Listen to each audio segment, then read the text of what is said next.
Saya khawatir mentoknya tuh di layer atas.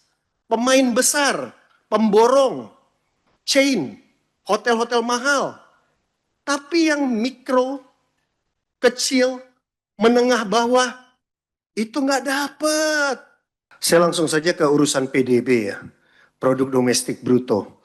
Saya melihat penjelasan yang disampaikan Ibu Menteri ini secara substansi nggak kena, Bu. Saya menyampaikan dalam rapat kita kemarin bahwa Ibu hadir di sini karena Ibu ditunjuk presiden. Presiden itu yang dipilih oleh rakyat, Bu. Kami ada di sini karena kami dipilih oleh rakyat. Untuk itu PDB itu penting, Bu. Karena PDB itu menunjukkan added value, nilai tambah. Makanya kita berbasis pada UKM. Makanya kita berbasis pada mikro.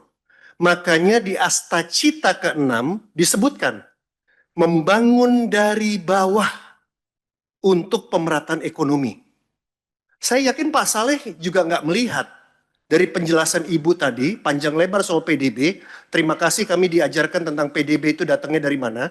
Tapi kita nggak nangkep. Membangun dari bawahnya untuk pemerataan ekonominya di slide yang nomor berapa. Saya nggak melihat ada upaya dari kementerian itu menjalankan Astacita, membangun dari bawah untuk pemerataan ekonomi dan memberantas kemiskinan. Itu lengkapnya. Saya nggak melihat itu. Bahkan kalau kita lihat, ini menarik sekali, slide nomor 26, Ibu membandingkan negara ASEAN 1, 2, 4, 5, dan 3. Dengan kontribusi nasionalnya yang ada lebih rendah dari Indonesia, tapi PDB-nya lebih tinggi. Coba lihat, negara ASEAN nomor 4, PDB-nya 9,2%. Negara ASEAN nomor 5, PDB-nya 9,3%. Bahkan ada yang wisatawan asingnya lebih rendah dari Indonesia, tapi PDB-nya lebih tinggi. Itu bagaimana ceritanya, Bu? Wisatawan asingnya cuma 6,5 juta, tapi PDB-nya 9,3%. Ini kan artinya apa? Saya yang dalam pertemuan rapat kerja kita, Pak Ketua yang terakhir, saya menyampaikan investasi besar, saya khawatir mentoknya tuh di layer atas. Pemain besar, pemborong, chain, hotel-hotel mahal. Tapi yang mikro, kecil, menengah bawah, itu nggak dapat. Kita di sini tuh karena itu, Bu. Kita di sini hanya untuk itu. Itu yang namanya keberpihakan. Berpihak pada yang lemah. Berpihak pada yang tidak mampu. Berpihak pada yang perlu difasilitasi. Nah, sekarang saya tanya di slide nomor 26 ini. Bukan 25, 26. Salah slide ini. Di slide nomor 26, bisa begitu. Kok bisa ya negara ASEAN nomor 3, PDB-nya lebih tinggi. Yang nomor 5, PDB-nya lebih tinggi. Bahkan nomor 5, ASEAN nomor 5 itu jumlah turisnya lebih rendah dari Indonesia. Jangan-jangan saya khawatir dia fokus di UMKM-nya. Dia menguatkan, misal saya nggak tahu. Ya, nah ini kan menjadi pertanyaan. Saya belum masuk ke slide 2026. Kok berani-beraninya Kementerian Pariwisata menaikkan target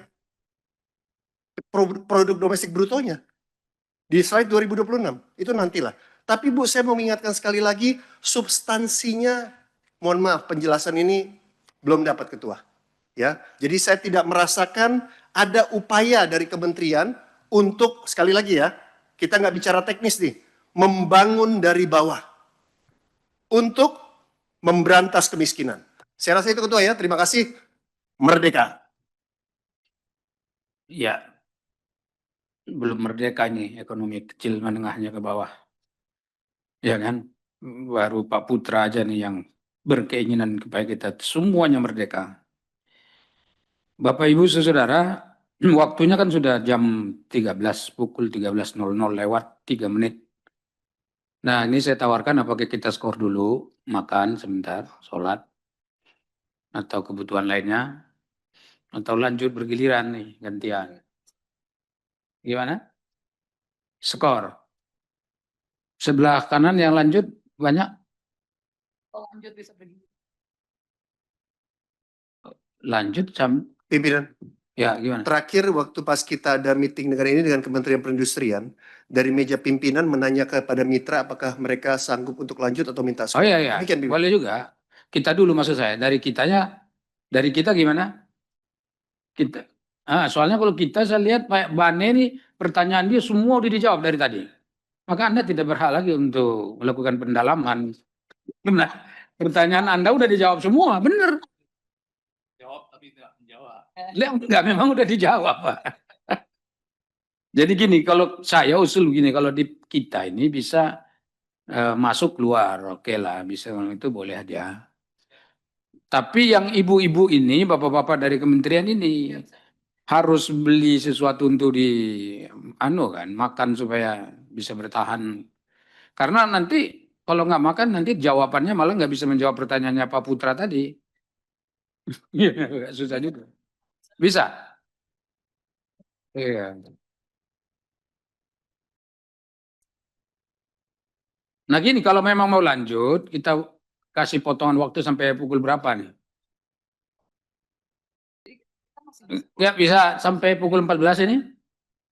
Lanjut? Bapak Ibu lanjut ya sampai Izin 14 dulu. Pak Ya. Ketua, saya setuju dari yang Pak Putra sampaikan. Di rapat yang lain menteri yang harus ditanyakan karena menterinya nggak bisa kemana-mana.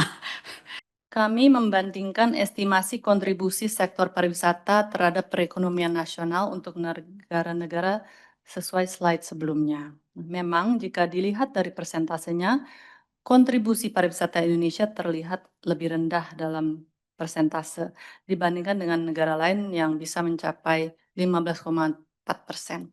Namun, perlu dicatat bahwa angka ini merupakan persentase yang sangat tergantung pada komposisi ekonomi Indonesia secara keseluruhan. Mengingat struktur ekonomi kita didominasi oleh sektor manufaktur dan kekayaan sumber daya alam yang melimpah, kontribusi pariwisata harus dilihat pula dari sisi nilai absolutnya. Secara absolut, nilai ekonomi pariwisata Indonesia jauh lebih signifikan, yakni mencapai sekitar 70,7 miliar dolar Amerika Serikat. Nah, salah satunya adalah kuatnya pasar pariwisata domestik Indonesia dengan volume perjalanan wisatawan Nusantara yang sangat tinggi. Bila kita bandingkan di data yang paling bawah ya, kita 1,2 miliar perjalanan, sementara negara lain hanya 280 juta, 205 juta perjalanan domestiknya. Oke, next. Berikutnya, statistik untuk destinasi pariwisata prioritas menjawab pertanyaan Ibu Evita Nursanti. Kami baru dapat sampaikan sekarang karena data ini masih dalam pengolahan oleh BPS. Dalam hasil kerja tim rescue bersama Bappenas dan Kemenpar, data yang telah terbit adalah data Januari hingga November 2025 menggunakan metode Mobile Positioning Data atau MPD yang adalah metode berbasis sinyal telepon seluler di dalam delineasi destinasi pariwisata prioritas. Di antara 10 DPP, terbanyak adalah Lombok, Gili Tramelan. Sekaligus kami luruskan tidak benar bahwa Bali sepi. Terlihat kunjungan yang tetap mencapai 12,2 juta kunjungan di Januari hingga November 2025. Memang apabila kita lihat kunjungan di 3 destinasi regeneratif jauh melebihi kunjungan ke destinasi pariwisata prioritas. Karena memang ketiga destinasi ini adalah yang paling dikenal sekaligus memiliki konektivitas yang paling baik, sehingga pintu masuk wisatawan memang utamanya dari ketiga destinasi ini. Namun upaya kami semua untuk mendorong persebaran wisatawan ke daerah lain juga mulai menunjukkan hasil yang membaik. Subscribe, share, like, and comment. Subscribe, share, like, and comment. Subscribe, share, like, and comment. Subscribe, share, like, and comment. Subscribe, share, like, and comment.